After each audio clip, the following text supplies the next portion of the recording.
In the dust-choked hills of 1870s Texas, a woman 8 months pregnant with twins stands alone, hauling stones under the merciless sun. Mara Lark isn't building just any fence. She's stacking her family's last hope, one bloody rock at a time. Her father's land is all she has left, and the vultures are circling. Greedy cattlemen want her gone. The bank wants their money, and winter's coming fast. But Mara made a promise at her daddy's grave that no Lark land would ever be lost. When?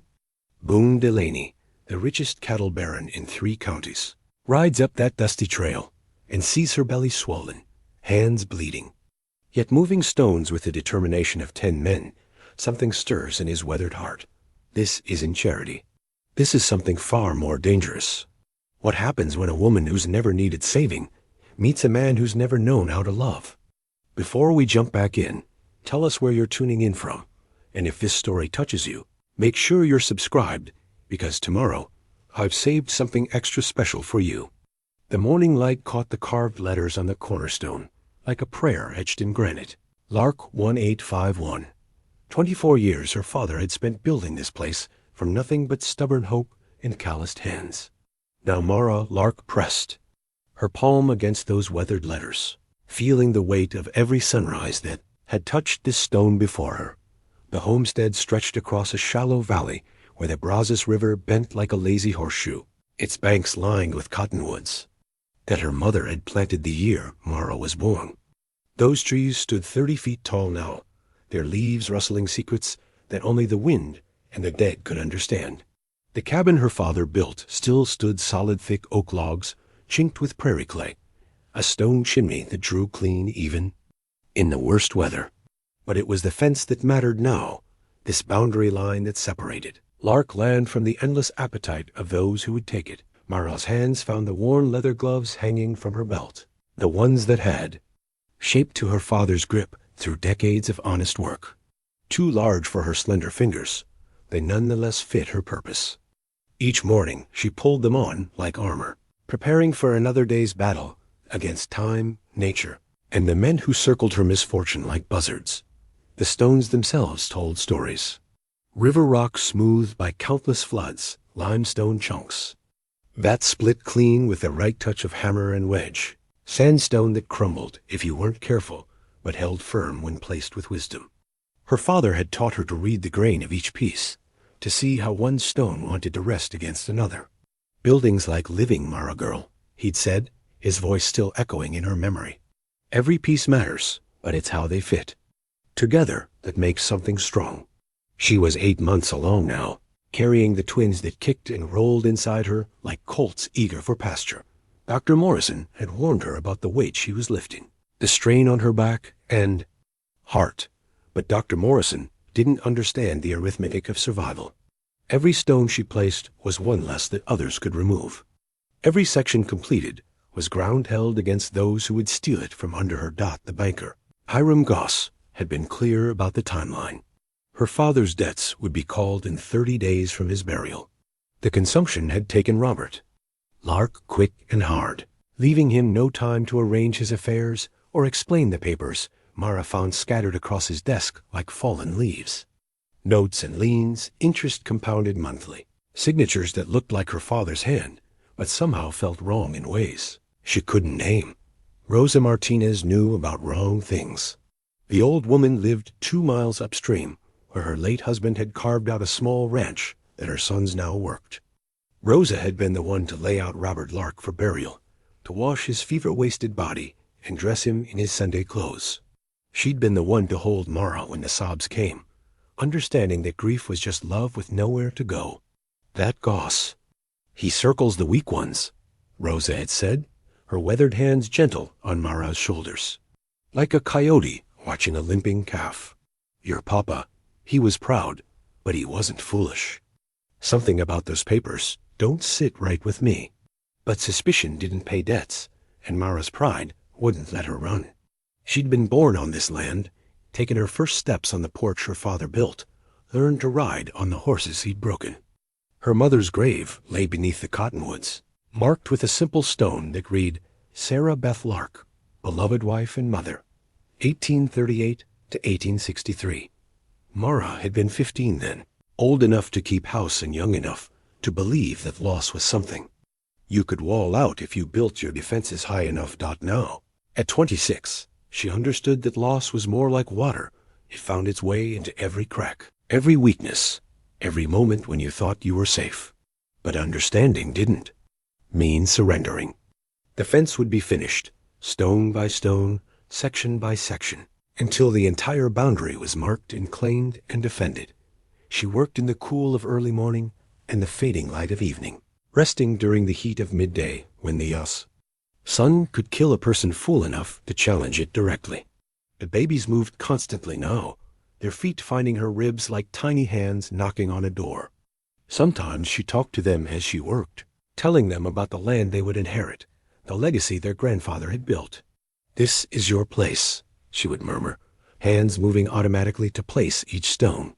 "These are your trees, your creek, your mountains on the horizon. Nobody can take what belongs to you unless you let them, and we Larks don't let go easy." The work was methodical, almost meditative. Sort the stones by size and shape. Test the fit. Adjust the foundation. Check the level. Each piece had to be placed with intention, with understanding of how it would support the weight of what came after. Her father had started this fence 20 years ago, working section by section as time and weather allowed. Now it ran nearly 3/4 of the way around the property, a testament to persistence and the kind of patience that only came with deep roots. Boone Delaney's reputation preceded him like thunder before lightning. Every rancher in 3 counties knew his name, knew his silver-spurred boots, and the way he sat a horse like he'd been born in the saddle. They said he was fair but hard, that he paid his debts and expected the same from others. They said he built his empire on honest work and shrewd dealing, that he treated his men well, and his cattle better than some folks treated their children. What they didn't say, what only the older women whispered over their sewing circles, was that Boone Delaney was a man carrying his own brand of loss. He'd married young, they said, lost his wife and child in the same bitter winter that took so many. After that, he'd thrown himself into building something that couldn't be taken away by fever or bad luck or the cruel arithmetic of childbirth. Mara had seen him at a distance, riding the boundaries of his spread that bordered her father's land. To the north, a tall man with shoulders that spoke of honest work, gray threading through dark hair that had once been black as creek water. He sat his horse with the easy confidence of someone who belonged in the saddle, who understood that power came not from force, but from knowing exactly where you stood and why. But she'd never spoken to him, never had cause to. The Lark homestead was small compared to his empire, a single section carved out of land that stretched beyond the horizon. Her father had been friendly enough with Delaney's riders when they crossed paths, but Robert Lark had been careful about debts and obligations, careful not to put his family in anyone's shadow. Now, as Mara worked alone in the growing heat of another Texas morning, she wondered what her father would think of the choice she faced. The fence was nearly complete, but the babies were coming soon, and winter was coming after that. Even if she could finish the boundary, even if she could prove her claim to the land, what then? Could she birth and raise twins alone? Could she work the spread and keep the bills paid and hold on to what 3 generations of Larks had built? The questions pressed against her like the weight of the stones, heavy and persistent and impossible to ignore. But for now, there was only the work, the steady rhythm of building something that would last, something that would mark this place as belonging to the Larks for as long as stone could stand against time and weather and the endless appetite of those who would take what others had built. The sun climbed higher, and Mara worked on, her father's gloves protecting her hands, her mother's memory guiding her movements, her unborn children reminding her with every kick and flutter that some things were worth fighting for, no matter the cost. Number Y5#. The sound of silver spurs reached Mara before she saw the man wearing them. Each step carried a soft chime that spoke of quality and care, the kind of detail that separated those who had earned their place from those who merely claimed it. She straightened from her work, one hand pressed to the small of her back, where the morning's labor had settled into a persistent ache. Boone Delaney sat his horse like a man who had never doubted his right to be exactly where he was. The animal beneath him was a testament to bloodlines and patience, a sorrel gelding with. The clean lines of careful breeding in the steady eye of a horse that trusted its rider completely.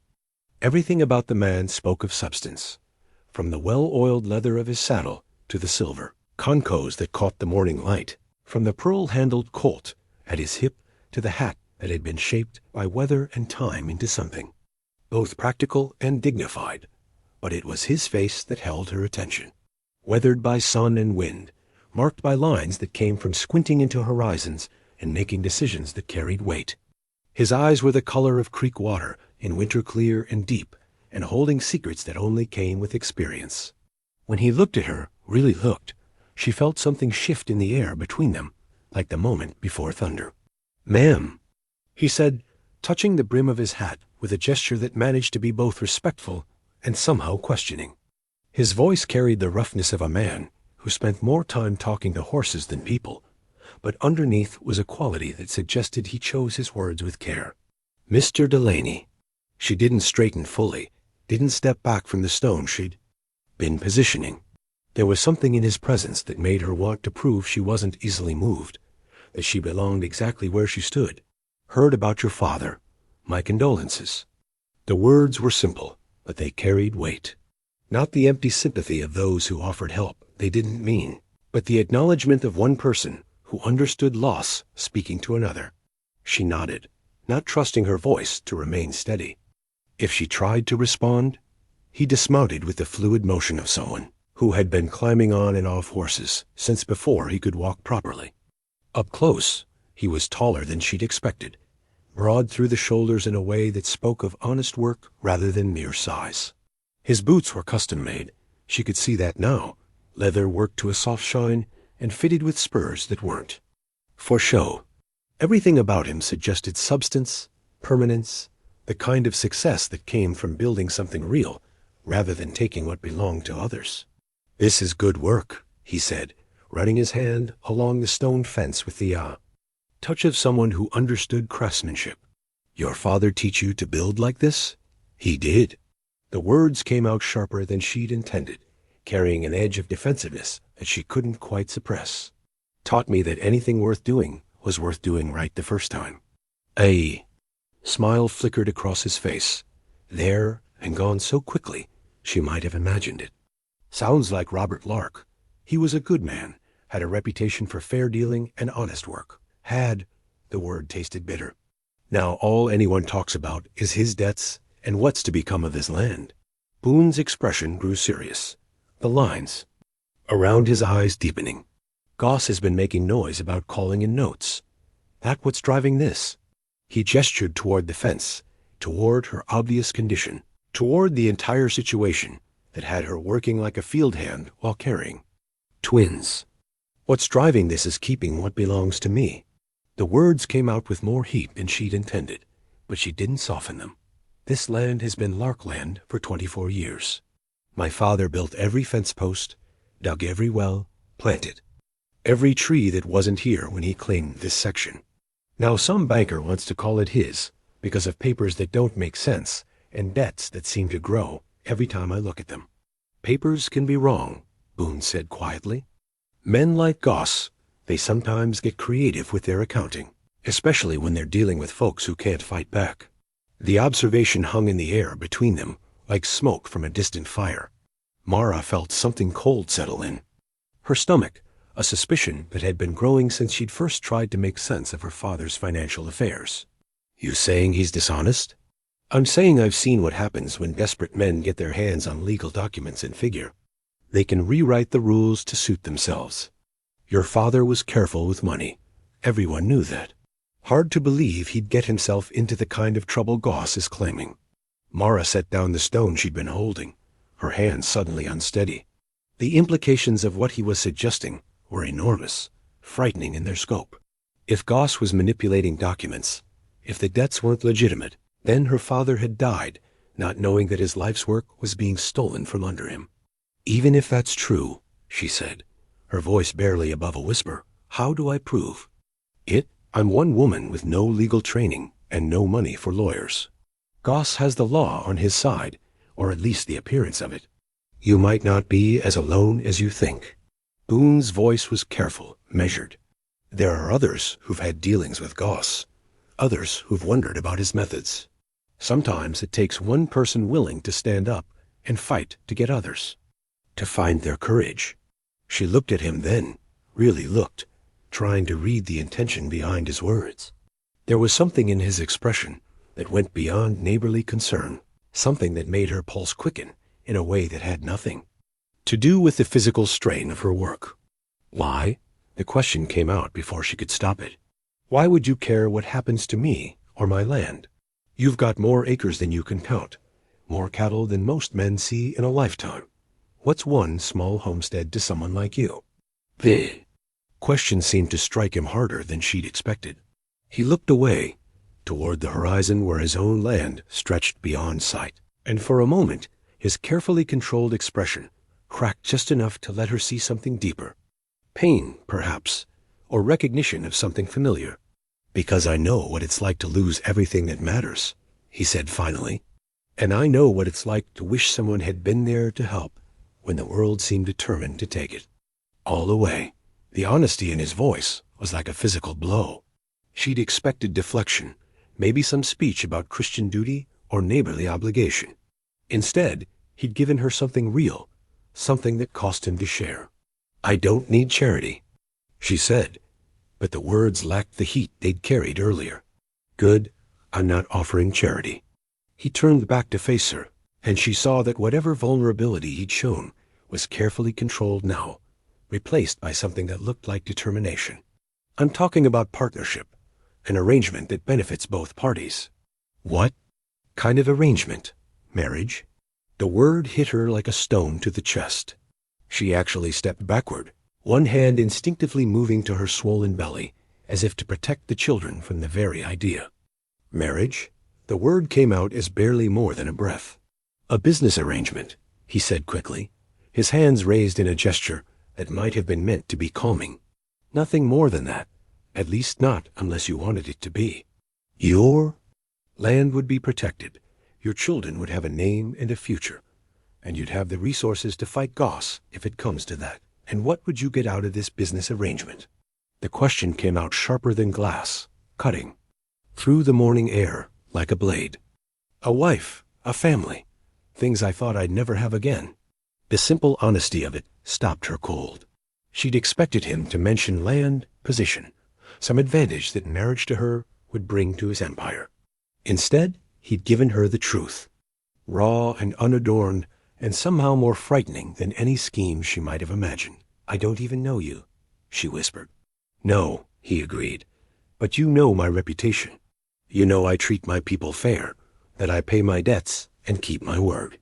And I know you're the kind of woman who builds stone fences while carrying twins, who'll fight for what's hers until there's no fight left in her. That's more than most married couples start with.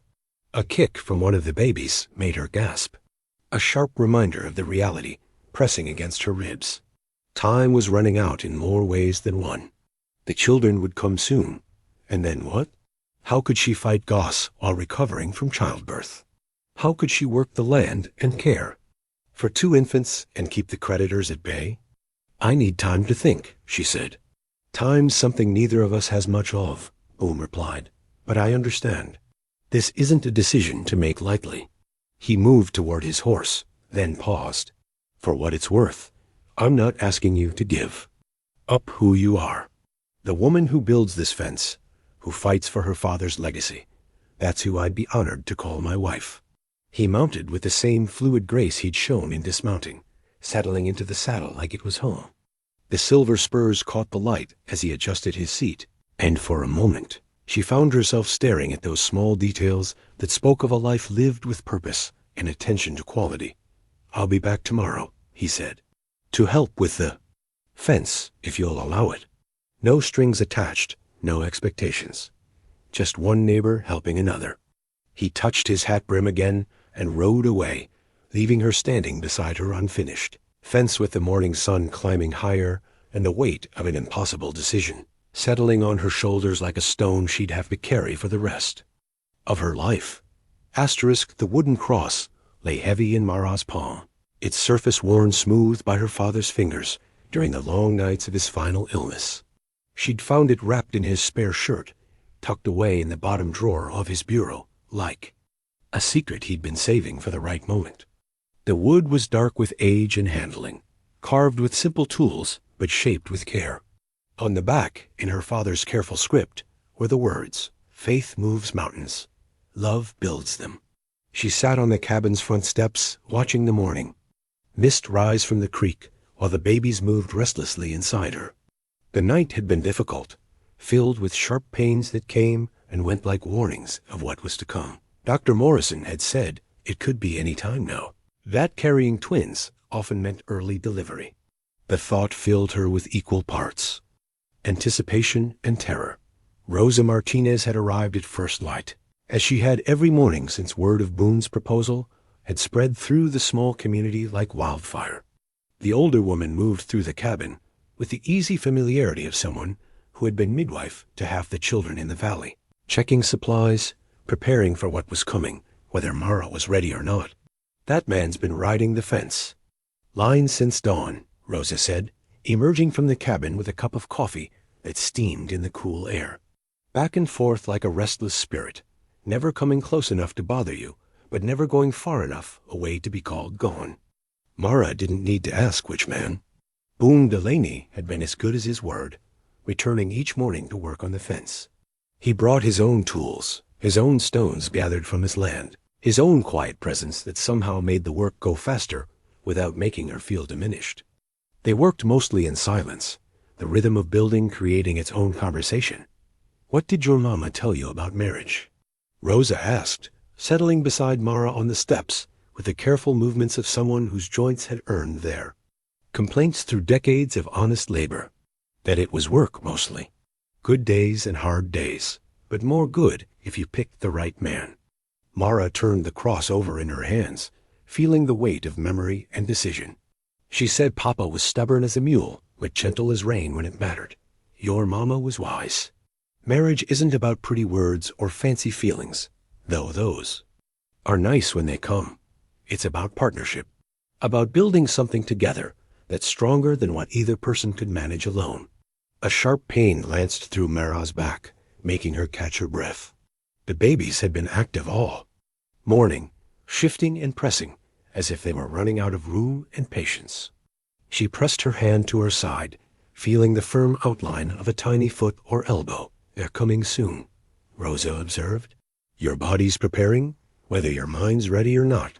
That's the way of things. Babies choose their own time, regardless of what we might prefer." "I'm scared," Mara admitted, the words barely above a whisper. "Not of the birthing, exactly, but of what comes after. How do I raise 2 children alone? How do I work the land and fight goss and keep food on the table? Who says you have to do it alone?" The voice came from behind them, and both women turned to see Boone approaching on foot, his horse trailing behind him on a loose rein. He moved with the careful deliberation of someone trying not to startle nervous animals, his hat in his hands and his expression carefully neutral. "Didn't mean to intrude," he said. Heard voices and wanted to make sure everything was all right. Rosa studied him with the sharp eyes of someone who had spent 60 years learning to read men's intentions. "And what would you do if everything wasn't all right, Mr. Delaney?" "Whatever needed doing," he replied simply. "Send for the doctor, fetch help, stay out of the way if that's what was called for." He looked directly at Mara. "I made a promise to help with that fence. Don't see any reason to change that, regardless of what else might or might not happen." Another pain gripped Mara, stronger this time, and she couldn't suppress a small gasp. Both Rosa and Boone moved toward her, but it was Rosa who reached her. First, experienced hands checking for signs of immediate labor. "False alarm," Rosa announced after a moment. "But the real thing's not far off. Hours, maybe a day or 2 at most." Boone's face had gone pale beneath his weathered tan. "Should I send for Dr. Morrison?" "Already sent word yesterday," Rosa replied. "He'll come when it's time. For now, the best thing is to keep things normal, keep her moving and calm." "The fence," Mara said, struggling to her feet with Rosa's help. If the babies come today, the fence won't be finished. Goss will find a way to use that against me. Say I didn't complete the boundary marking. Then we finish it, Boone said firmly. Today, before anything else happens. We? Rosa can watch over you while I handle the heavy lifting. You can direct. Tell me how each stone should sit. That way the fence gets built according to your father's plan, but you don't risk harm to yourself or the babies. The logic was sound, but accepting his help felt like admitting defeat, like acknowledging that she couldn't complete what she'd started alone. Yet as another contraction twisted through her middle, gentler than the others but unmistakably real, she realized that pride was a luxury she could no longer afford. All right, she said, but we do it my way. Place every stone where it belongs according to Papa's design. Wouldn't have it any other, Boone replied. This is your fence, your land, your father's legacy. I'm just providing the muscle to make it happen. They worked through the morning with Rosa supervising from a chair Boone had carried from the cabin. The rhythm was different now, less solitary meditation and more orchestrated effort. Boone's strength allowed them to place stones that would have taken Mara hours to position, but he deferred to her judgment on every placement, every adjustment. Your papa taught you well, he said during a brief rest, wiping sweat from his forehead with his sleeve. This fence will stand for decades, maybe longer. Good foundation, proper drainage, stones placed to shed water instead of collecting it. He said a fence was like a promise. Once made, it should be kept, no matter what weather comes or how much time passes. Smart man, the kind of promise that means something. Another contraction caught her as she was directing the placement of a particularly tricky cornerstone. This one was stronger, unmistakable, and when it passed, she found both Rosa and Boone watching her with expressions of concern and readiness. How much more? Rosa asked, gesturing toward the remaining section. A fence. 20 feet, maybe 30, Mara replied. An hour's work for a strong man who knows what he's doing. Then we finish it, Boone said. Now, before anything else changes. He worked with focused intensity, placing each stone with care, but moving, with the urgency of a man who understood that time was running out. Rosa stayed close to Mara, timing the contractions that were coming more regularly now, still mild but building towards something that couldn't be delayed much longer. When the final stone was placed, when the fence stretched complete from corner to corner, marking the full boundary of Lark land in an unbroken line of weathered stone and determined purpose, Mara felt something settle in her chest that might have been satisfaction, or might have been the simple relief of a promise kept. It's done, she said, running her hand along the top course of stones. Papa would be proud. He would, Boone agreed. And so should you. This is fine work, built to last. A contraction stronger than any before doubled her over, and this time there was no mistaking its meaning. Rosa was beside her instantly, one arm around her shoulders, the other hand checking her pulse. Time to get you inside, Rosa said. This baby business is about to get serious. As Boone helped them toward the cabin, Mara caught sight of the completed fence stretching away in both directions, solid and permanent, and exactly what her father had envisioned.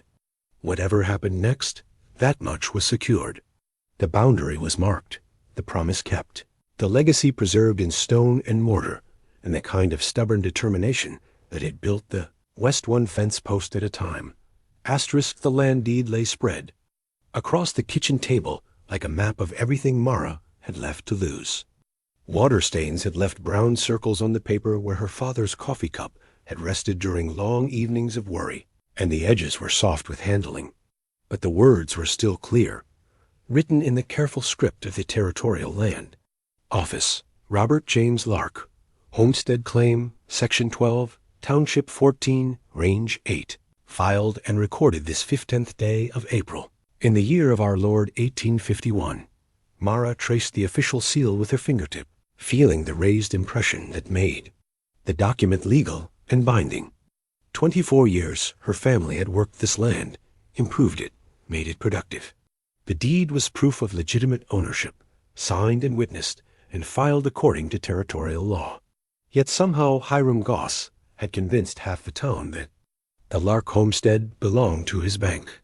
The signatures don't match, she said, comparing her father's neat handwriting on the deed to the scrawled name at the bottom of Goss's loan documents. Look at the way he made his R here, and then look at this. She pointed to the loan papers with a trembling finger. It's not even close. Boone leaned over her shoulder to examine the documents, close enough that she could smell the honest scent of leather and sun-warmed cotton that clung to his clothes. His presence filled the small kitchen, making the cabin feel both crowded and somehow safer than it had in weeks. "You're right," he said after a long moment.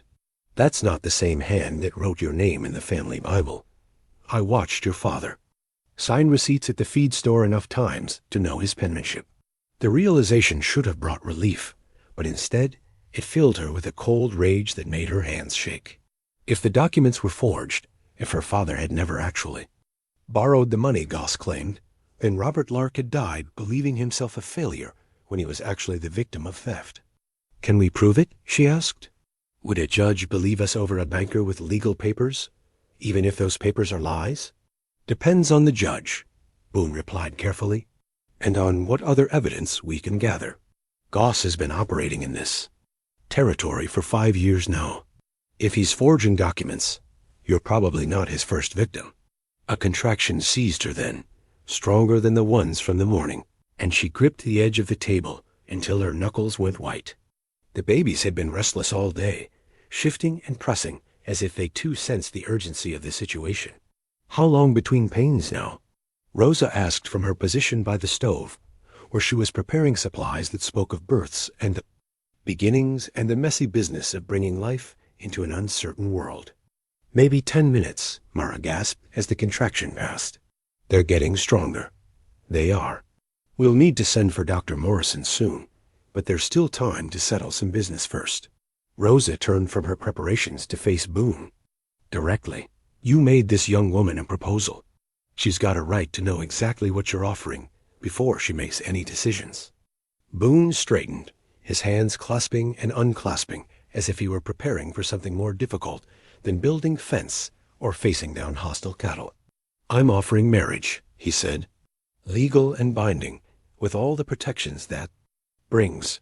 Your land would become part of our holdings, protected by the Delaney name and resources." "And what about me?" Mara asked. "Do I become part of your holdings too?" The question seemed to hit him like a physical blow. He stepped back, his face going pale beneath his tan. "No. God, no. I'm not looking to own anyone or anything that doesn't choose to be owned. This would be a partnership, a business arrangement. Between equals." "Equals?" She struggled to her feet, one hand pressed to her lower back where the pain had settled into a constant ache. "I'm a pregnant widow with debts I can't pay and land I might lose. You're the richest man in 3 counties. How exactly are we equals?" "Because you built that fence," he said simply. "Because you're willing to fight for what's yours, even when the odds are impossible. Because you've got something I lost a long time ago and don't know how to find again." "What's that?" "The courage to hope for something better." The honesty in his voice stopped her cold. She'd expected platitudes about Christian duty or practical arguments about mutual benefit. Instead, he'd given her something raw and real, a glimpse of whatever wound had shaped him into the solitary man who built empires, but lived alone. Another contraction gripped her, and this time she couldn't suppress a cry of pain. Rosa was beside her instantly, checking her pulse, timing the intervals with the practiced efficiency of someone who had delivered more babies than she could count. "We need to get her to bed," Rosa announced. "This baby business isn't going to wait much longer." "Babies," Mara corrected through gritted teeth. "Dr. Morrison said it's twins." Boone's face went white. "Twins?" "Twins," Rosa confirmed. "Which means double the work and double the risk. Mr. Delaney, if you're serious about that proposal, now might be the time to make it official. A woman in labor has no legal standing to fight bankers or sign contracts. A married woman has her husband's protection." "I can't marry a man I barely know while I'm having his predecessor's children," Mara protested. "It's not right. It's not fair to anyone." "Fair?" Boone moved closer, his expression intense. Was it fair when your father died thinking he'd failed you? Was it fair when Goss started circling your land like a vulture? Sometimes fair is a luxury we can't afford. But why? The words came out as barely more than a whisper. Why would you tie yourself to someone else's problems? Why take on a ready-made family and all the complications that come with it? He was quiet for a long moment, looking out the window toward the completed fence, toward the land that stretched away under the afternoon sun. When he spoke, his voice carried the weight of old grief and carefully buried hopes. I had a wife once, he said. Sarah.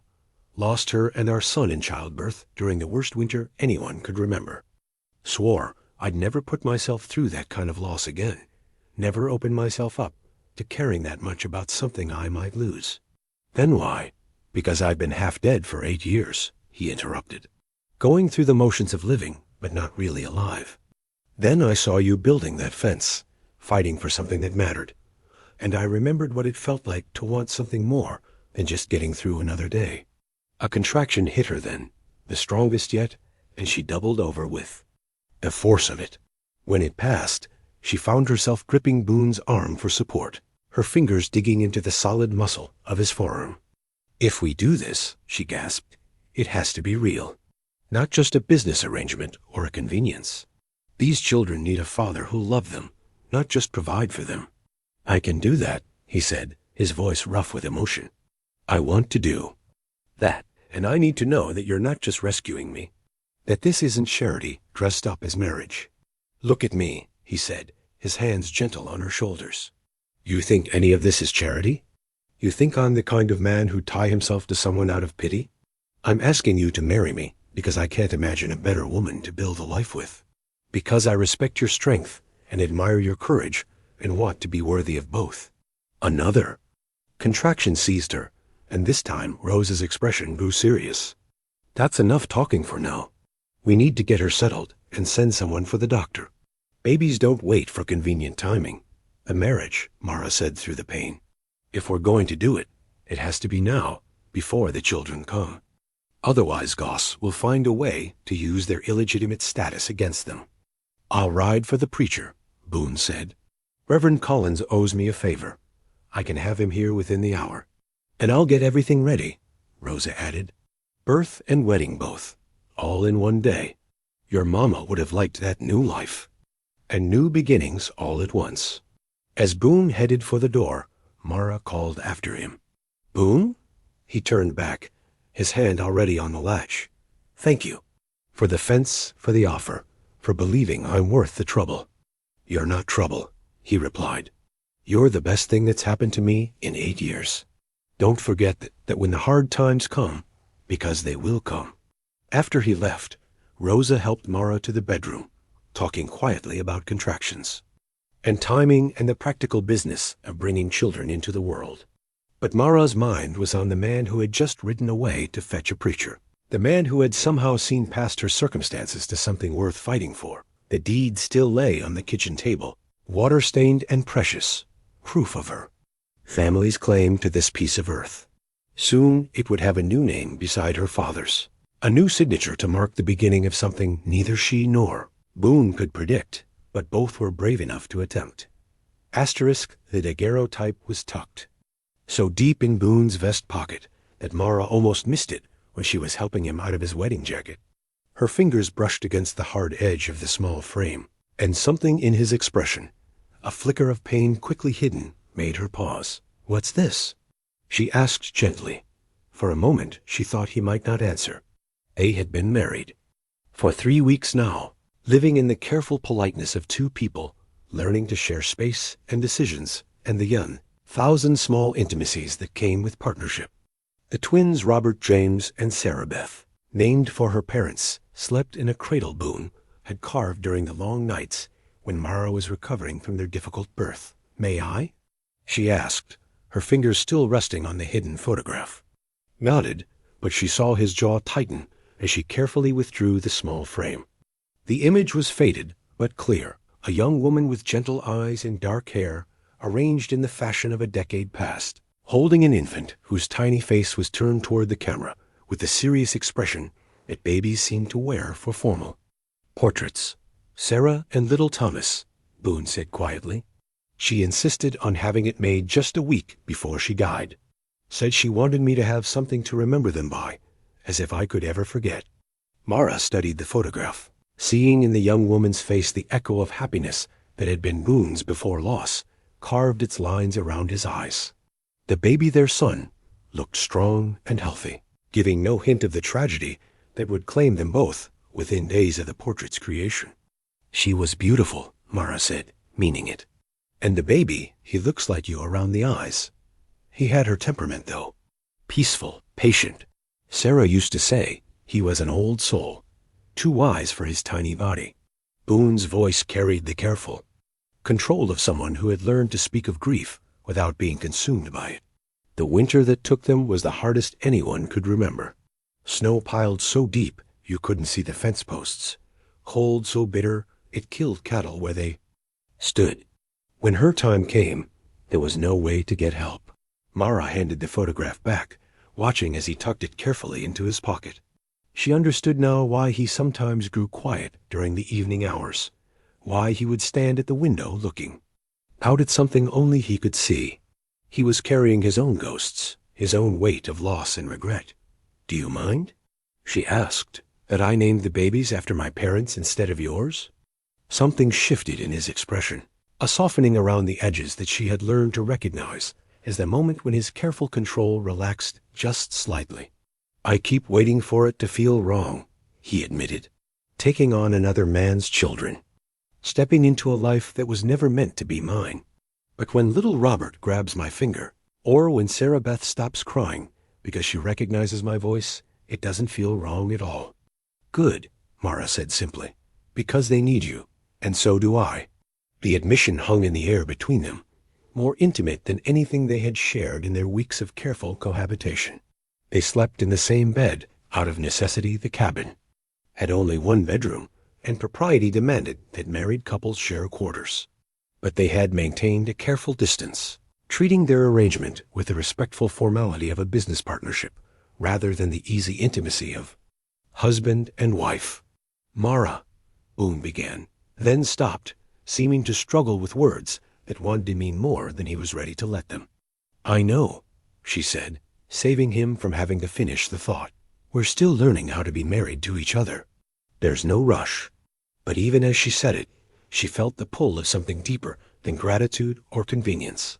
Boone was a good man. She had seen that in the way he worked alongside her, in his patience with the babies, in the careful respect he showed for her father's memory and her own autonomy. More than that, though, there was something in his presence that made her feel less alone, less like she was carrying the weight of the world on her shoulders. A knock at the door interrupted her thoughts, and Boone moved to answer it with the easy alertness of someone who had learned to be ready for trouble. Jake Morrison stood on the porch, hat in hand and expression serious. "Boss," Jake said, nodding respectfully to Mara before addressing Boone, "we've got a problem down at the south pasture. Someone's been cutting fence, driving off cattle. Looks like more than simple rustling." Boone's expression hardened. "How many head?" "Maybe 30, 40. But that's not the worst of it. They left a message nailed to one of the fence posts." Jake handed over a piece of paper that looked like it had been torn from a ledger book. Mara watched Boone's face as he read, saw the anger that tightened his features, and set his jaw. "What does it say?" "It's from Goss," Boone said grimly. "Says, this is what happens to people who interfere in his business arrangements. Says next time it won't be just cattle that go missing." The threat was clear, and Mara felt ice form in her stomach. By marrying her, by protecting her land and her children, Boone had made himself a target for whatever corruption Goss was perpetrating across the territory. "I'm sorry," she said. "This is my fault. My problems shouldn't become yours." "Our problems," Boone corrected firmly. "That's what marriage means. We face things together, whatever comes." He turned to Jake. "Double the watch on all the herds. I want men riding the boundaries day and night. And send word to Sheriff Coleman. It's time we had an official conversation about Mr. Goss's business practices." "You think the sheriff will listen?" Jake asked. "Goss has been throwing money around town, making friends in official places." "Coleman's honest," Boone replied. He'll listen to evidence, and he'll act on it if we can prove wrongdoing. The question is whether we can gather enough proof before Goss decides to escalate his threats. After Jake left, Mara found herself pacing the small kitchen while Boone sat at the table, studying maps of his property and making notes about patrol routes and security measures. The babies slept peacefully in their cradle, unaware that their presence in the world had somehow made them pawns in a larger game of greed and corruption. Maybe I should leave, she said suddenly. Take the children and go somewhere Goss can't use them to hurt you. No. Boone's voice was flat, final. Running won't solve anything. It'll just convince him that threats work, that he can intimidate anyone who stands up to him. But your cattle, your men, can take care of themselves. Goss is a banker, not a general. He's used to winning through paperwork and legal manipulation, not open conflict. When it comes to protecting what's mine, he's going to find himself outmatched. The quiet confidence in his voice reminded her why Boone Delaney had built an empire from nothing. This wasn't just wealth talking, but the kind of hard-earned wisdom that came from facing down difficulties and finding ways to overcome them. What's mine? She repeated. Is that what we are now? Your property to protect? He looked up from his maps, and she saw something in his eyes that made her pulse quicken. No, he said quietly. You're my family to protect. There's a difference. Family, she whispered, testing the weight of the word. Family, he confirmed. Not because of papers or legal arrangements, but because that's what we've become. You and those babies are the reason I get up in the morning now, the reason I want to build something that lasts. The admission hung between them like a bridge neither had expected to find, but both were ready to cross. Without quite meaning to, Mara moved closer to the table, drawn by something in his expression that spoke of possibilities neither had dared to name. Boone, she began, but the sound of crying from the cradle interrupted whatever she might have. Sighed. Sarah Beth's hungry, she said, moving toward the babies with the automatic response of new motherhood. She's got her father's appetite. Her father's here, Boone said quietly, and when Mara looked back at him, she saw that he was watching her with an expression that held everything they were still learning to say to each other. Asterisk the marriage. Contract lay spread on the kitchen table like a map of uncharted territory, written in Boone's careful hand and witnessed by Rosa Martinez and Reverend Collins. Unlike the ornate legal documents that filled lawyers' offices, this was a simple agreement between two people who understood that the most important promises were often the ones made without fanfare or ceremony. I want you to read every word, Boone said, settling into the chair across from Mara, while the babies slept in their cradle by the fire. Make sure you understand exactly what I'm proposing. The document was surprisingly straightforward. In the event of Boone's death, all property would pass to Mara and the children, with specific provisions ensuring that the original Lark homestead would remain under her control regardless of any other circumstances. If Mara chose to leave the marriage, she could take the children and retain ownership of her father's land, plus a substantial monetary settlement that would ensure their security. This gives me everything it asks for nothing in return, she said, looking up from the papers. With confusion, what do you get out of this arrangement?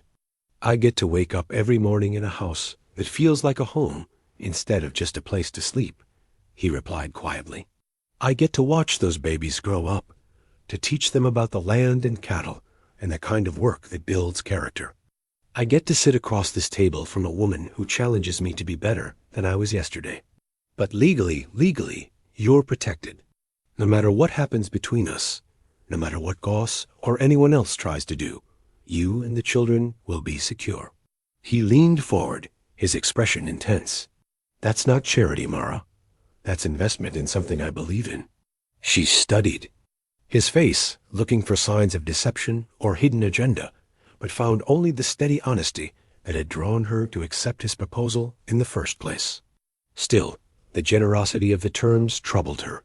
In her experience, when something seemed too good to be true, it usually was. What if I can't be what you need? She asked. What if I'm not ready to be anyone's wife? Not really. Then we keep working at it until you are ready, or until we both decide this isn't working. His voice was patient, measured. Marriage isn't something you achieve, like building a fence or breaking a horse.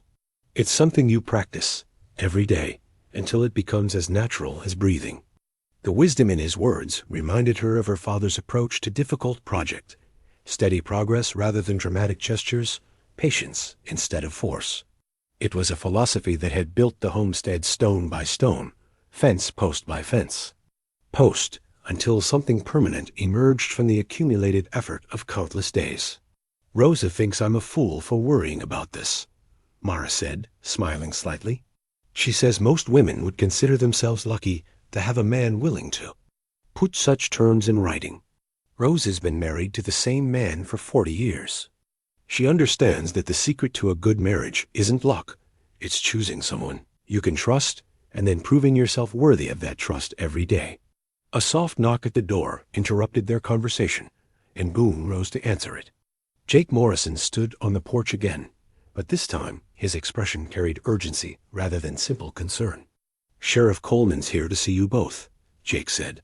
"Says it's about Goss and some documents that were found in his office." Sheriff Coleman was a lean man with gray hair and the patient eyes of someone who had spent decades sorting truth from lies. He declined Mara's offer of coffee, but accepted a chair at the kitchen table, his hat resting on his knee, and his expression carefully neutral.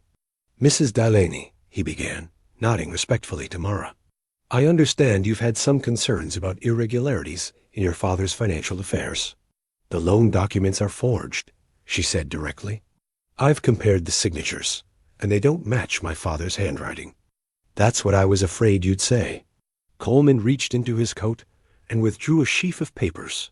"We searched Goss's office yesterday on a complaint from the Territorial Bank Examiner. Found these hidden in a safe behind his desk. The documents were loan agreements, dozens of them, bearing the signatures of homesteaders throughout the territory. Many of the names were familiar neighbors who had lost their land over the past 2 years, families who had been forced to sell out and move on when debts they couldn't pay came due." "All forged?" Boone asked, examining the papers with the careful attention of someone who understood the implications. "Everyone we've checked so far. Goss has been systematically defrauding homesteaders, creating false debts, and then foreclosing. When people couldn't pay money, they never actually borrowed." Coleman's voice carried the controlled anger of a lawman who had seen his community victimized by calculated greed. "What about the people who already lost their land?" Mara asked. "Can they get it back?" "That's going to be complicated. Some of the property has already been sold to third parties, people who bought in good faith and don't deserve to lose their investments because of Goss's crimes. But we'll sort it out, case by case, and make sure everyone gets as close to justice as we can manage." "And Goss?" "In custody, charged with fraud, forgery, and conspiracy. He won't be foreclosing on anyone else's property." Coleman stood, settling his hat back on his head.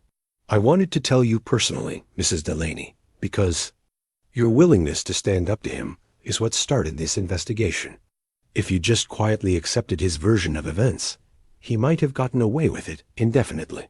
After the sheriff left, Mara found herself staring at the marriage contract with new understanding. Boone had been willing to tie his fortune to hers when it seemed she might lose everything, when protecting her could have cost him dearly in both reputation and resources. "You knew, didn't you?" she said. "When you proposed, you suspected the documents were forged." "I suspected," he admitted, "but I couldn't prove it, and even if I could, there was no guarantee we'd be able to stop him in time. The marriage was insurance, a way to protect you and the children, regardless of what happened with the legal situation. You risked everything on a suspicion." "I risked everything on you," he corrected, "on the belief that you were worth fighting for, regardless of what Goss might or might not have stolen." The distinction mattered more than she could easily express. He hadn't married her to save her father's land or to foil Goss's schemes. Had married her because he wanted her as his wife, and the rest was simply obstacles to be overcome in pursuit of that goal. "The contract," she said, gesturing toward the papers on the table. "It's too generous, too one-sided." "It's exactly what I want it to be," Boone replied firmly. "A promise that you'll never have to doubt my intentions, never have to worry about being left vulnerable if something happens to me. But what if something happens to you because of me? What if standing up to men like Goss puts you in danger? Then at least I'll have spent my last days living instead of just existing. He reached across the table to take her hand, his calloused fingers warm against hers. Mara, I spent 8 years as a dead man walking, going through the motions, but not really alive. You changed that. You and those babies. You gave me a reason to build something that matters. She looked down at their joined hands, seeing the contrast between his sun-darkened skin and her paler fingers, the way her wedding ring caught the lamplight. It was a simple band, purchased from the general store when there had been no time for anything elaborate, but it carried weight far beyond its modest appearance. I signed the papers, she said quietly. I know. I signed them because I want this to work. Not just the legal protection or the security for the children, but the marriage, the partnership, the family we're building together. His hand tightened on hers. Are you sure? There's no shame in needing time to. I'm sure, she interrupted. I've been sure since the day you helped me finish the fence, since I watched. You hold my babies like they were precious gifts instead of burdens you'd inherited. I love you, Boone Delaney. I don't know when it happened or how, but I do. The words hung in the air between them, like a bridge finally completed after months of careful construction. Boone's expression went through a series of changes: surprise, relief, something that might have been wonder before, settling into the kind of joy that transformed his entire face. I love you too, he said, his voice rough with emotion. Have since the day I saw you building that fence, fighting for something. That mattered. I just didn't know if you'd ever want to hear it. I want to hear it every day for the rest of our lives, she replied. And when he came around the table to kiss her, it felt like the first real kiss of their marriage, the first moment when they were truly husband and wife instead of two people sharing a convenient arrangement.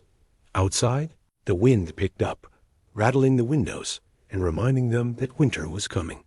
But inside, with the babies sleeping peacefully and the marriage contract signed and witnessed, with love finally acknowledged between them, the cabin felt like the safest place in the world. Asterisk. The forged bank documents lay scattered across Sheriff Coleman's desk like fallen leaves, each one representing a family destroyed, a dream shattered, a piece of the American promise stolen by greed and corruption. Mara stood beside Boone in the cramped office, holding baby Robert while Sarah Beth slept in her father's arms, and tried to comprehend the scope of what they were seeing. 37 families, Coleman said, his voice heavy with the weight of institutional failure. 37 homesteads lost to fraudulent debt claims over the past 3 years. Some folks moved on, some sold out to cut their losses, and some just disappeared into the territory without a word to anyone. Disappeared? Boone's voice carried a sharpness that made Mara look up at him with concern. Could be they just moved on, couldn't face the shame of losing everything. Could be they met with some kind of accident on the trail. Coleman's expression was grim. And could be someone made sure they wouldn't be around to ask uncomfortable questions about how they lost their land. The implication hung in the air like smoke from a distant fire. Mara felt something cold settle in her stomach as she thought about her father's sudden illness, the fever that had taken him so quickly, despite his normally robust health. My father, she said quietly. He died of consumption, Dr. Morrison said. But he was never sick, never even caught the winter cough that took other folks. Coleman and Boone exchanged a look that spoke of shared suspicion and reluctant understanding. When did he first take ill? Coleman asked. Early March.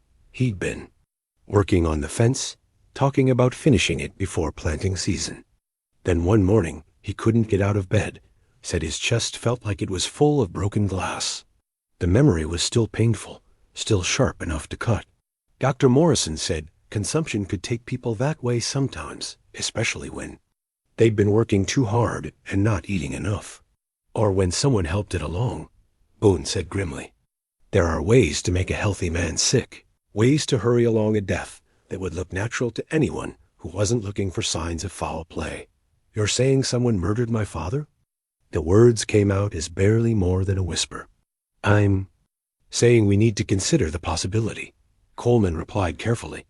Your father was asking questions about his loan documents, trying to understand debts he didn't remember taking on.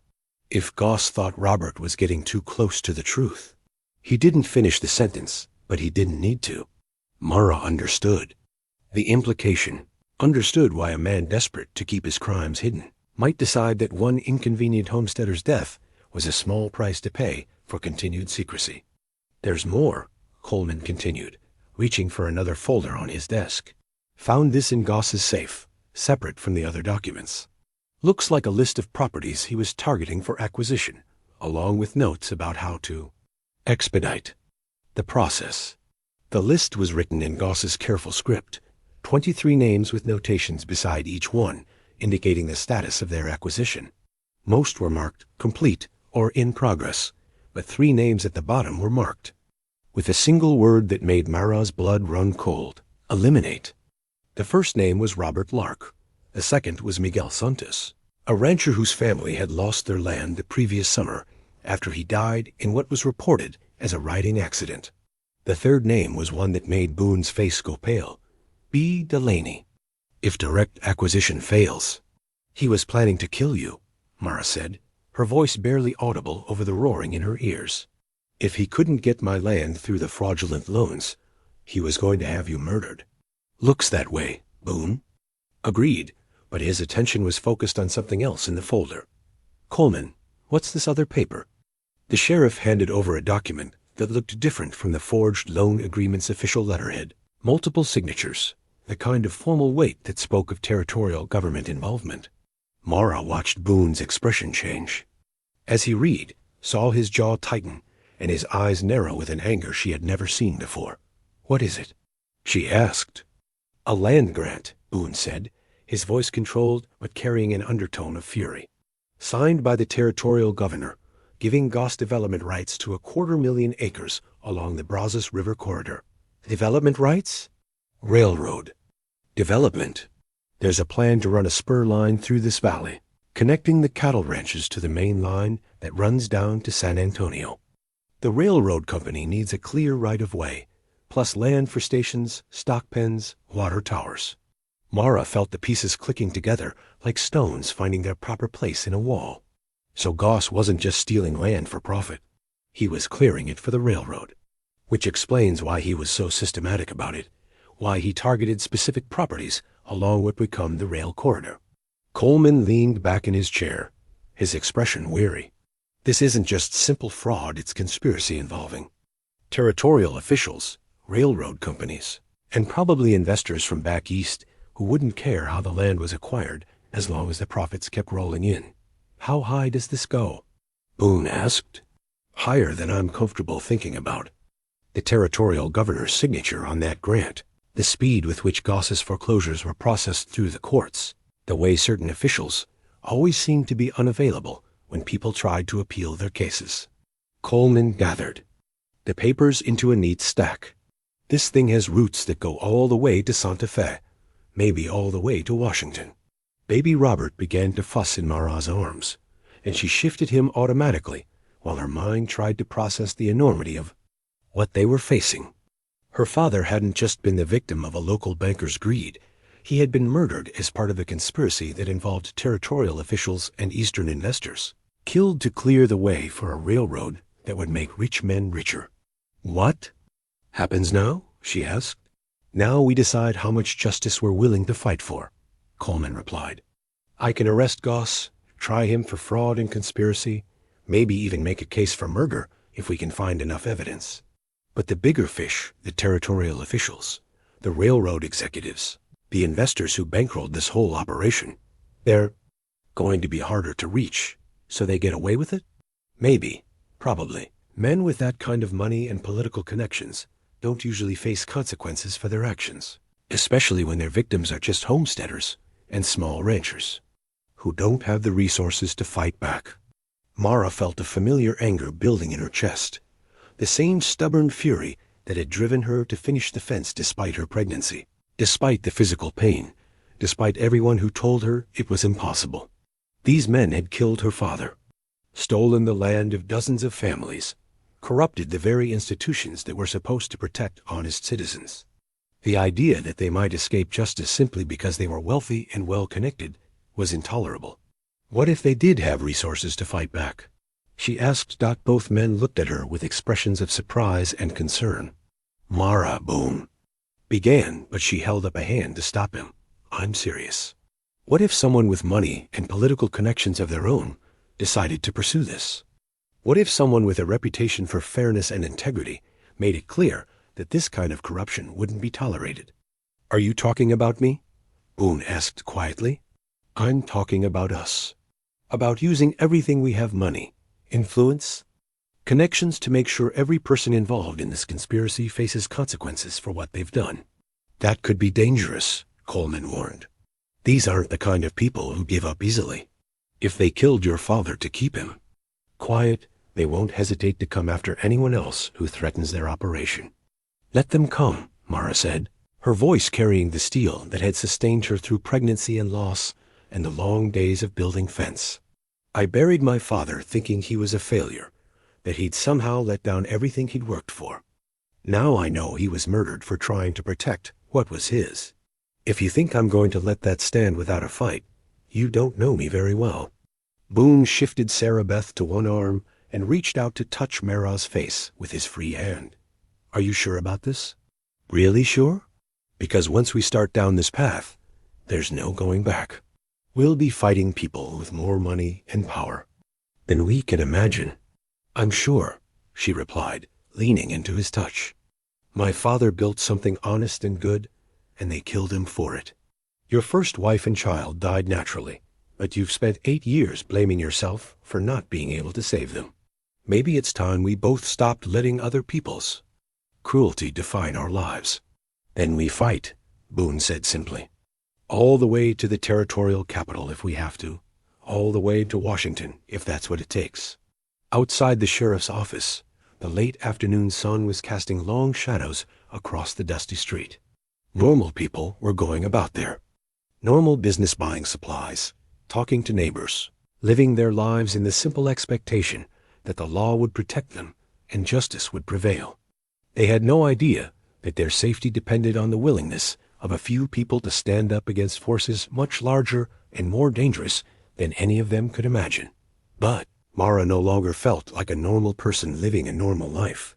She felt like someone who had been chosen for a fight she hadn't asked for, but was determined to win. Someone who would build whatever needed building and tear down whatever needed tearing down to make sure her children inherited a world where honest work was rewarded and corruption was punished. The war was just beginning. But she had learned something important in the months since her father's death. Sometimes the most important victories started with one person willing to pick up the first stone and start building, regardless of how impossible the task seemed, or how powerful the opposition appeared. Her father had built his fence one stone at a time. Now she would build justice the same way. Asterisk. The leather-bound journal lay hidden in the stone fence foundation, like a secret waiting 24 years to be told. Mara ran her fingers along its weathered cover, feeling the weight of her father's careful documentation of everything he had seen, everything he had suspected, everything he had feared in the months before his death.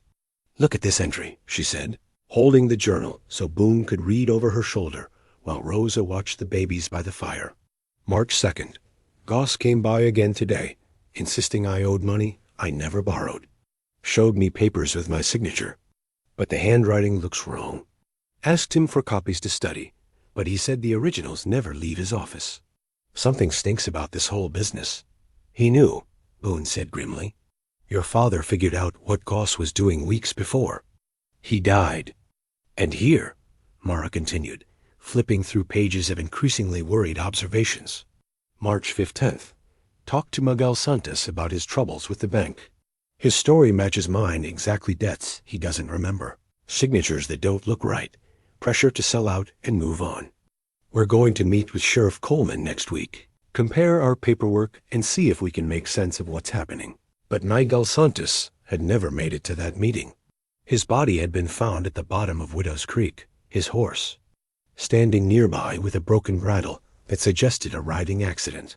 The official investigation had been brief and inconclusive. Another tragedy in a territory where accidents happened and people moved on. Papa never stopped investigating, Mara said, her voice thick with emotion. Even when he got sick, even when the fever was burning him up, he kept writing. Look at this last entry. The handwriting was shaky, obviously written by a man fighting. Illness and exhaustion, but the words were clear. Goss isn't working alone. Saw him talking to men in expensive suits at the hotel. Heard them mention territorial grants and railroad development. This is bigger than just stealing homesteads. Someone's planning to buy up the whole valley for development. Hiddenness. Journal in the Fence Foundation, southeast corner where the big granite stone sits. If something happens to me, maybe Mara will find it someday and understand what really happened here. He hid it the day before he died, Rosa said quietly. I remember him working on that corner section, said he was making some final adjustments. We thought he was just being particular about the craftsmanship. Boone stood and walked to the window, looking out at the completed fence that had become both monument and evidence vault. He knew they were going to kill him, knew he was running out of time, but still tried to leave you the tools to fight back. The question is what we do with those tools, Mara said, closing the journal and holding it against her chest like a talisman. Sheriff Coleman says the territorial investigation is moving slowly, that the governor's office is asking for more evidence before they'll consider prosecution. They're stalling, Boone replied, hoping this whole thing dies down, hoping people forget and move on to other concerns. Then we don't let them stall. Mara's voice carried the determination that had sustained her through pregnancy and loss, and the long fight to keep her father's land. We take this evidence to Santa Fe ourselves, present it directly to whoever will listen. That's a dangerous game, taking on territorial officials on their home ground. They'll have advantages. We can't match political connections, legal resources, the ability to make problems disappear if they get too inconvenient. And we have something they don't, Mara countered. We have the truth, and we have people who've been hurt by their corruption. Every family that lost their land, every person who was cheated by Goss's fraudulent loans, they're potential allies. If we can organize them. Rosa looked up from where she was changing Sarah Beth's diaper. Organization takes time, and time's something you might not have. Word's already getting around about what you found in Goss's office. People with investments. In this railroad development, they're not going to sit quietly while you expose their business. As if summoned by her words, the sound of approaching horses drifted through the evening air. Boone moved immediately to the rifle rack beside the door, his movements economical and practiced. How many? He asked Jake Morrison, who had been standing watch outside. 6 riders, Jake called back, coming up the main trail, not trying to hide their approach. Looked like businessmen, not cowboys. Mara felt her heart rate quicken as she moved to stand beside Boone at the window. The riders were indeed dressed like city men, dark suits, polished boots, the kind of careful grooming that spoke of money and position. But there was something about their formation, something about the way they sat their horses, that suggested they were more than mere representatives sent to deliver messages. Mr. and Mrs. Delaney, the lead rider called out when they reached the cabin's front yard. We'd like a word, if you don't mind. State your business, Boone replied, not moving from behind the partially open door. My name is Charles Brennan, Territorial Land Commissioner. These gentlemen represent various business interests that might be affected by certain recent allegations. We're hoping to discuss the situation like reasonable people. Reasonable people. Don't ride up to someone's home after dark with armed escorts, Mara observed, noting the bulges under the men's coats that suggested concealed weapons. We're not here to cause trouble, Mrs. Delaney. Quite the opposite. We're here to offer a solution that benefits everyone involved. Boone exchanged a glance with Mara, and she saw her own suspicion reflected in his expression. Men with Brennans. Credentials didn't make house calls, unless they were either very confident or very desperate, and the timing suggested desperation. You can say what you came to say from where you are, Boone called out. No need for anyone to come inside. Very. Well, Brennan's voice carried the smooth authority of someone accustomed to having his words taken seriously. We understand you've come into possession of certain documents that paint some of our associates in an unfavorable light. We're prepared to offer substantial compensation for those materials, along with guarantees that no further action will be taken regarding your property or your family's security." "How substantial?" Mara asked, surprising herself with the question. $50,000. Enough to buy a nice spread somewhere far from here. Enough to ensure your children grow up with every advantage money can provide. The sum was staggering, more money than most people saw in a lifetime of honest work. But Mara found herself thinking about her father's journal, about Miguel Santos lying dead at the bottom of Widow's Creek, about the 37 families whose lives had been destroyed by the very men who were now offering her wealth to keep quiet. "And if we refuse?" she asked. Brennan's pause spoke volumes. "That would be ... unfortunate. This territory can be dangerous for people who don't understand how to navigate its complexities. Accidents happen, businesses fail, families sometimes find it necessary to relocate for their own safety." The threat was clear, delivered with the polished menace of men who were accustomed to having their wishes respected. But instead of fear, Mara felt something else rising in her chest, the same stubborn anger that had driven her to finish the fence, the same protective fury that had sustained her through childbirth and the fight to keep her land. "Jake," Boone called quietly, and Mara heard the sound of men moving into defensive positions around the cabin. Whatever happened next, they wouldn't be facing it alone. "You have our answer," Mara said, her voice carrying clearly in the evening. "Air, we're not interested in your money, and we're not intimidated by your threats. If you want our evidence, you'll have to take it." "That can be arranged," Brennan replied, his pleasant tone not changing despite the menace in his words. "But I'd encourage you to reconsider. Once certain wheels are set in motion, they can be very difficult to stop." "Then you'd better hope you can stop us before we get to Santa Fe," Boone said. "Because come morning, we're riding for the territorial capital with everything we've found. Every document, every piece of evidence, every name connected to this conspiracy." "I sincerely hope you'll reconsider," Brennan said, but he was already turning his horse. "For your own sake, and for the sake of your children." As the riders disappeared into the darkness, Mara found herself holding the journal so tightly, her knuckles had gone white. The gauntlet had been thrown down, the battle lines drawn. Whatever happened next would determine not just the fate of her family, but the future of honest people throughout the territory. "Rosa," she said, turning to the older woman who had become their anchor through so many storms. "Can you take the babies to your place tonight? Keep them safe while we prepare for what's coming?" "Of course, Mia. But what about you? What about this fight you're so determined to wage?" Mara looked at her husband, at the man who had risked everything to stand beside her, who had chosen love over safety and justice over comfort. In his eyes, she saw the same resolve that had carried her through the darkest days, the same stubborn refusal to surrender that had built the West one fence, post at a time. "We finish what Papa started," she said simply. "We build something that lasts, something that can't be torn down by men like Brennan and his associates, even if it costs us everything." Outside, the wind was picking up, carrying the scent of rain and change.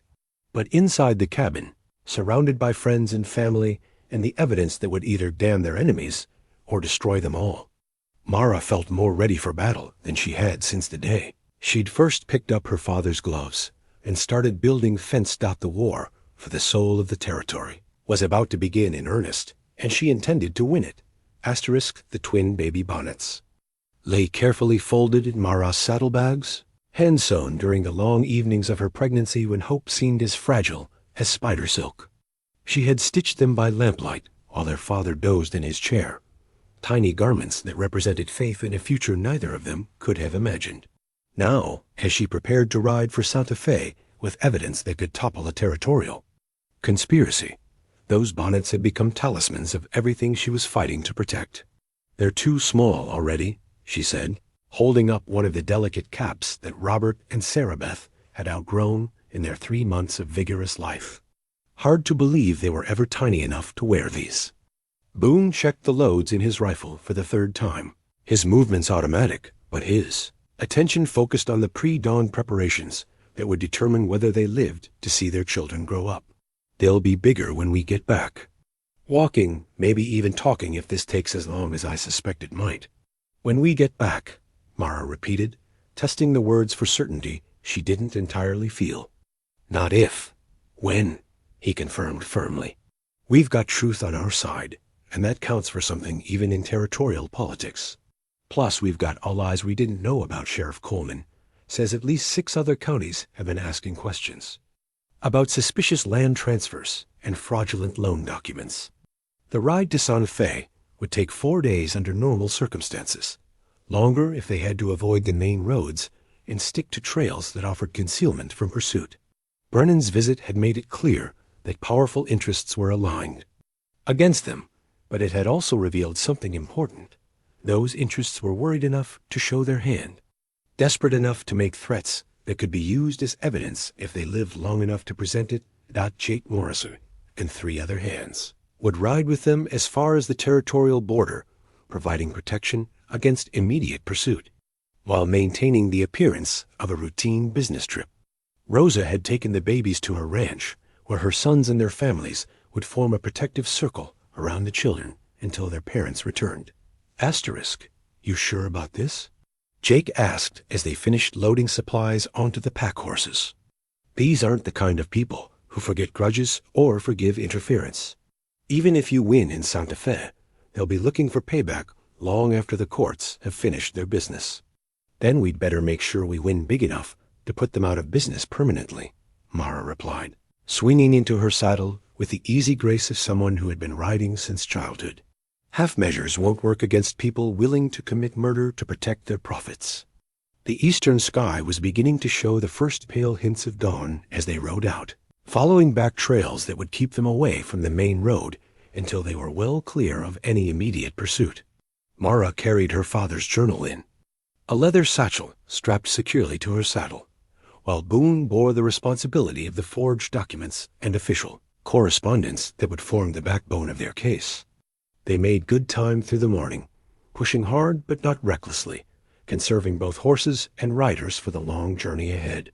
By midday, they had covered nearly 30 miles, putting significant distance between themselves and anyone who might be following their trail. Riders behind us, Jake announced during their noon rest, lowering the field glasses he had been using to scan their back trail. Maybe 2 miles back, moving fast enough to be gaining ground. How many? Boone asked, already moving toward his horse. Hard to tell in this terrain. At least 4, probably more. They're not trying to hide their presence, which means they're either very confident or very desperate. Mara felt her heart rate quicken as she considered their options. They could try to outrun pursuit, but their horses were already carrying heavy loads and wouldn't be able to maintain a killing pace for long. They could find defensible ground and make a stand, but that would mean abandoning their mission and playing into their enemy's hands. There's another option, she said, studying the map they had been following. Cut through Devil's Canyon, take the old mining trail that comes out near Roswell. It's rougher country, harder on the horses, but it's also terrain where local knowledge counts more than superior numbers. Devil's Canyon's got a reputation, Jake warned. Apache country, flash flood danger, places where a man could disappear and never be found. Better than the alternative, Boone said grimly. If Brennan's people catch us in open country, we won't need to worry about Apache or flash floods. The decision made, they struck out toward the canyon, following game trails and cattle paths that wound through increasingly rugged terrain. Behind them, the dust cloud of their pursuers grew larger, close enough now that they could occasionally catch glimpses of riders, pushing their mounts hard in an effort to close the distance. The mouth of Devil's Canyon opened before them like a wound in the earth, red sandstone walls rising sheer on both sides and narrowing to a passage barely wide enough for 2 horses abreast. It was country that had earned its name through decades of misfortune prospectors who had ventured in and never come out. Cattle that had wandered into the maze of side canyons and been found weeks later as scattered bones. Once we go in, we're committed, Mara said, looking back one last time at the approaching dust cloud. No way to turn around if we run into trouble. We're already committed, Boone replied. The moment we decided to fight instead of taking Brennan's money, we committed ourselves to seeing this through, regardless of the cost. They rode into the canyon single file, Jake leading with the confidence of someone who had hunted this country before, Mara and Boone following with the pack horses between them for protection. The walls rose higher as they penetrated deeper into the canyon system, blocking out the afternoon sun and creating a twilight world of shadows and echoing hoofbeats. Trail splits ahead, Jake called back. Left fork goes toward the old silver. Mine, probably played out but might offer shelter. Right fork heads toward the main trail to Roswell, but it's more exposed, easier to be trapped if someone's waiting ahead. Left, Mara decided. If we're going to make a stand, better to do. It's somewhere with cover and multiple escape routes. The abandoned silver mine sat in a side canyon like a forgotten dream, its entrance partially collapsed but still passable for determined riders. Tailings from decades-old excavations provided natural fortifications, while the mine shaft itself offered a last refuge if their position became untenable. This'll do, Boone said, dismounting and beginning to unload supplies.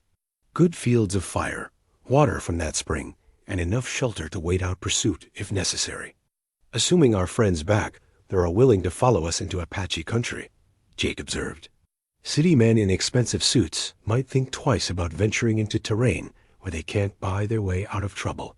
But even as he spoke, the sound of approaching horses echoed from the canyon mouth. Too many riders moving too fast to be anything other than determined pursuit. Mara checked her rifle and settled into position behind a boulder that offered both protection and a clear view of the approaches to their position. Whatever happens, she said to Boone as they prepared for what might be their final stand, the children know they were loved. Rosa will make sure they understand what we were fighting for. Nothing's going to happen to us, he replied firmly. We've got good ground, good weapons, and something worth fighting for. That's more than our enemies can say. The first riders appeared at the canyon mouth, just as the sun was beginning to set, their silhouettes dark against the golden light of late afternoon. But instead of the businessmen in expensive suits they had expected, these were hard-faced. Men in trail clothes, the kind of professional killers who could be hired in any frontier town for the right price. Professional help, Jake observed grimly. Brennan's not taking any chances. Then neither are we, Mara replied, sighting down her rifle barrel at the lead rider. They want to fight, they'll get one. But they're going to learn that some things can't be bought, and some people can't be intimidated. The approaching riders had no way of knowing that the woman they were hunting had learned to shoot by putting meat on her family's table, or that the man beside her had spent 8 years of grief learning that some losses were worth dying to prevent. They had no way of knowing that Jake Morrison had fought Comanche and survived, or that the evidence they sought to destroy had already been copied and hidden in places beyond their reach. What they did know, as the first rifle shot echoed through the canyon walls, was that they had chosen to fight people who had everything to lose and nothing left to fear. In that moment, as bullets began to fly and the future hung in the balance, the outcome of their mission and the fate of honest families throughout the territory would be decided by courage, determination, and the kind of stubborn refusal to surrender that had built the American West, one fence post at a time. Asterisk. The sheriff's badge caught the morning light like a promise of justice finally delivered. Marshal William Hayes wore it with the quiet authority of a man who had spent 30 years upholding federal law across territories where local corruption ran deep as river roots. His arrival at the canyon with a full company of territorial rangers had turned what seemed like certain death into unexpected salvation. Mrs. Delaney, Hayes said, dismounting with the careful movements of someone whose joints had earned their complaints through decades of hard service.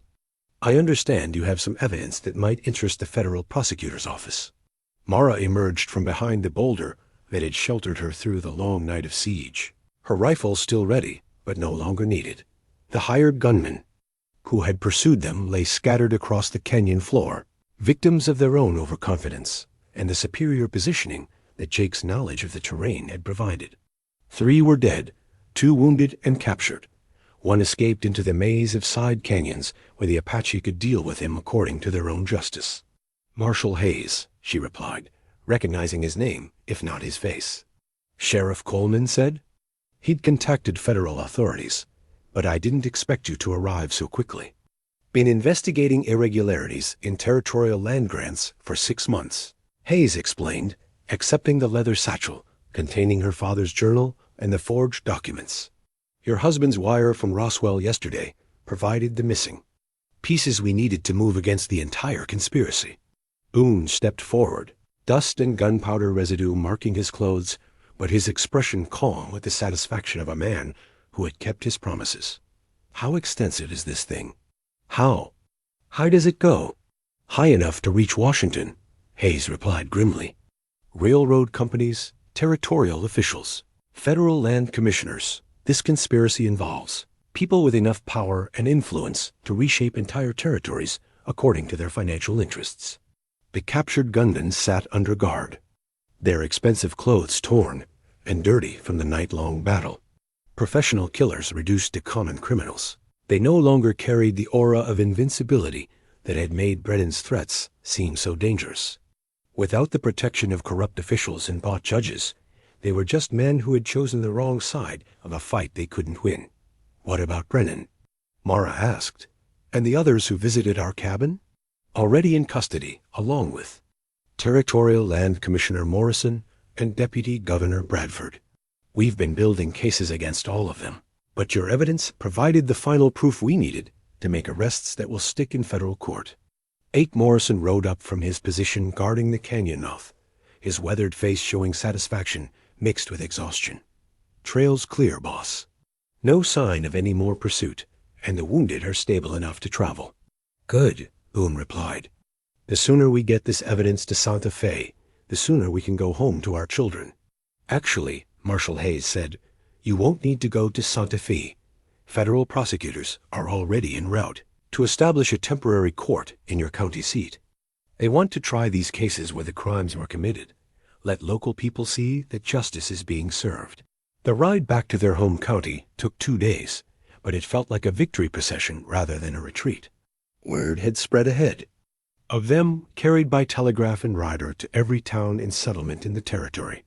Families who had lost their land to Goss's fraudulent schemes were gathering to reclaim what had been stolen, while honest officials who had been intimidated into silence were finally free to speak the truth. The courthouse in Cedar Falls had never seen such crowds.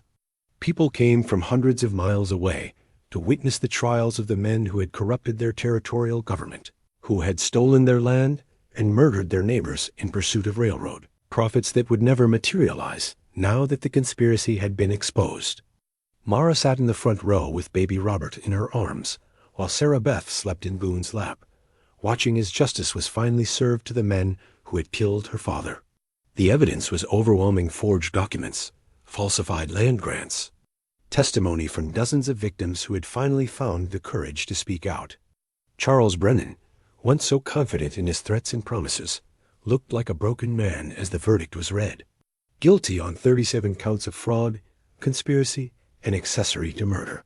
His associates received similar sentences, their political connections and financial resources proving worthless in the face of federal justice administered by honest judges.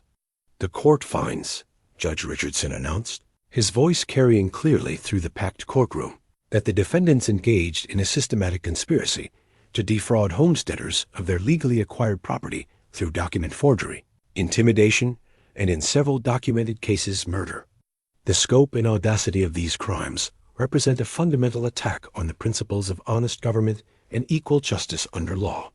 The sentences were severe life imprisonment for the murders, decades in federal prison for the fraud and conspiracy charges. More importantly, all land transactions based on the fraudulent documents were declared null and void, with original ownership restored to the families who had been cheated. Furthermore, Judge Richardson continued, this court orders the immediate dissolution of all territorial land grants related to the proposed railroad development, pending a complete federal investigation of the approval process. Any and all properties acquired through the fraudulent scheme will be returned to their rightful owners or their heirs. As the gavel fell for the final time, Mara felt something settle in her chest that she hadn't experienced since her father's. Death the peace that came with justice served and promises kept. Robert Lark had died believing himself a failure, never knowing that his investigation had planted the seeds of the conspiracy's destruction. Outside the courthouse, Rosa Martinez waited with tears in her eyes and a smile that spoke of vindication long delayed. Your papa would be proud, Mia. Proud of the fence you finished, proud of the fight you fought, proud of the family you built. He was proud already, Mara replied, shifting Robert to her hip while Boone held Sarah Beth. He just didn't live to see how it all turned out. Maybe he did see, Rosa suggested, looking toward the mountains, where the evening light was painting the sky in shades of gold and crimson. Maybe he's been watching over you this whole time, making sure you had the strength to finish what he started. That evening, as they sat on the porch of their cabin, with the children playing at their feet and the completed fence stretching away in both directions, Mara opened her father's journal one final time. On the last page, written in his shaking hand during his final illness, were words she had missed in her earlier readings.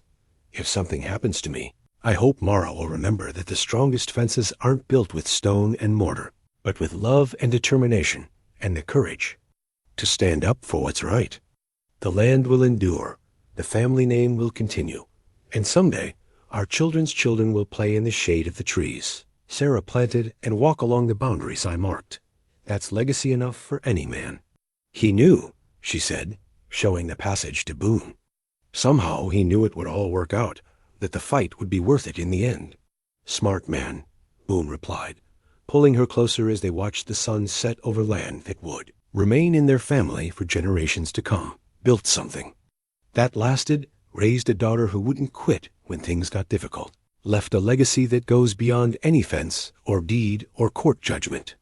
In the distance, a train whistle echoed across the valley, not the railroad that would have destroyed their community, but the honest development that would come in time, built on legitimate land acquisition and fair dealing with the families who had earned their place through honest work and stubborn determination.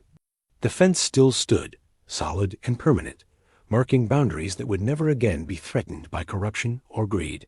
And behind it, the children who would inherit this land played in the gathering dusk, protected by more than stone, and wire protected by the kind of justice that, once established, created its own lasting foundation for all the generations yet to come. Asterisk, the family Bible rested open on the kitchen table, its pages filled with the careful records of births, deaths, and marriages that marked the passage of generations. Boone's strong handwriting joined the careful script of Robert Lark and the Vach, flowing lines of Sarah Beth Lark, creating a new chapter in the story of this land and the people who had claimed it. Boone Michael Delaney, married to Mara Elizabeth Lark, June 15, 1875, he read aloud as he completed the entry. Robert James Delaney and Sarah Beth Delaney, born June 14, 1875. Children of Boone and Mara Delaney. 6 months had passed since. The trials, 6 months of rebuilding and healing and learning what it meant to be a family bound, not just by law, but by choice, by love, by the kind of partnership that emerged when two people faced impossible odds and discovered they were stronger together than either could be alone. The twins had grown sturdy and strong, Robert with his father's serious eyes and his mother's determined chin, Sarah Beth with her grandmother's gentle spirit and her grandfather's quick intelligence. They crawled now, exploring every corner of the cabin with the fearless curiosity of children who had never known anything but safety and love. Hard to believe it's only been a year since Papa died, Mara said, looking out the window toward the cemetery where a proper headstone now marked her father's grave. The inscription, carved in granite that would outlast generations, read simply, Robert James Lark, beloved father, he built something that lasted. Feels like a lifetime, Boone agreed, closing the Bible and placing it carefully in the wooden chest where the family's most precious documents were kept. Sometimes I have to remind myself that we actually won, that the corruption's been rooted out and honest government restored. The victory had been more complete than anyone had dared hope. Federal investigations had revealed the conspiracy's tentacles reaching into territorial governments across the West, leading to reforms that strengthened protections for homesteaders and small ranchers. The railroad would still come eventually, but through legitimate land purchases and honest dealing with established property owners. Rosa thinks we should have another wedding, Mara said, smiling at the memory of their friend's persistent suggestions. Says we deserve a proper celebration, now that we have time to plan something beautiful. What do you think? I think we're already as married as two people can be. But I also think Rosa deserves to see her matchmaking properly celebrated. Mara moved to stand beside him at the window, watching the sunset paint the sky in familiar shades of gold and crimson. Besides, the children should have memories of their parents' wedding, even if it's not the original ceremony. The stone fence stretched away in both directions, as solid and permanent as the day they had completed it together. But now it marked more than just property boundaries. It represented the foundation of everything they had built together, the starting point of a partnership that had grown from necessity into something neither had expected but both treasured. Your father would be proud, Boone said, slipping his arm around her waist and feeling her lean into his warmth. Not just of the fight you won, but of the life you've built. The family you've created. We've created, she corrected. You were part of this from the moment you decided to help a stubborn pregnant woman finish her fence. Everything that came after the marriage, the children, the battle for justice, it was all built on that foundation. A soft cry from the cradle interrupted their moment of reflection, and Mara moved automatically to tend to Sarah Beth while Boone checked on Robert. The rhythm of parenthood had become as natural as breathing, a dance of shared responsibility and mutual support that spoke of partnership deeper than any legal document could capture. She's got your appetite, Boone observed as Mara settled into the rocking chair her father had made for her mother decades earlier. And Robert's got your patience. Look at him, perfectly content to lie there and study the ceiling like it holds the secrets of the universe. They sat in comfortable silence as evening deepened into night, the babies nursing and dozing in the secure warmth of a home built on love and defended with courage. Outside, the wind moved through the cottonwood trees that Sarah Beth Lark had planted so many years ago, their leaves rustling with the whispered stories of all the seasons they had witnessed. Do you ever wonder what would have happened if you'd ridden on that first day? Mara asked. If you'd seen me building fence and decided it wasn't your concern? Every day, Boone admitted. But I know what would have happened. I'd have spent the rest of my life regretting the choice to ride away from the best thing that ever happened to me. Even with all the danger, all the fighting and uncertainty? Especially because of that. Easy choices don't build character, and safe choices don't create the kind of love that lasts generations. What we have, what we built together. Strong because it was tested, because we chose each other not just once, but every day through every crisis. As if responding to his words, Robert reached up with tiny fingers to grasp his father's thumb, his grip surprisingly strong for someone so small. The gesture was unconscious, instinctive, but it carried weight beyond its apparent simplicity, the reaching of one generation toward the next, the passing of strength and purpose from father to son. He'll know this land, Mara said, watching. The interaction with eyes that held all the dreams parents carry for their children. Know every stone in that fence, every tree Papa planted, every story about the family that came before him. And Sarah Beth will know she comes from women who didn't give up when things got difficult. They'll both know they come from people who built something worth preserving, Boone added, who fought for justice, not because it was easy, but because it was right. The clock on the mantel chimed 9 times, marking another day's passage in the slow accumulation of moments that would become the children's childhood memories. Soon they would be walking, then talking, and asking the 1,000 questions that curious children brought to parents patient enough to answer them.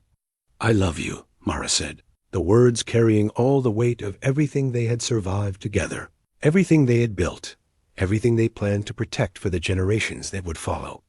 I love you too, Boone replied. More than I ever thought possible, more than I knew I was capable of feeling. Outside, the night sounds of the Texas Hill Country created their familiar symphony owls calling across the valley, cattle settling for the night, the distant howl of coyotes that were part of the land's wild heart. But inside the cabin, surrounded by the evidence of love made manifest in daily choices and shared struggles. The Delaney family slept in the profound peace that came with knowing they had built something that would endure long after they were gone.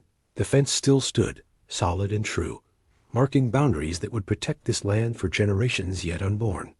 And behind it, the legacy of Robert Lark continued in the laughter of children who would grow up secure in the knowledge that some things love, family, the courage to fight for what was right or worth any sacrifice required to preserve. Then in the morning, there would be work to do, cattle to tend, children to raise, a community to help rebuild on the foundations of honest government and equal justice. But tonight, there was only the quiet satisfaction of promises kept and the deep contentment that came with knowing that sometimes, when people were brave enough to reach for something better, love really was the strongest foundation of all.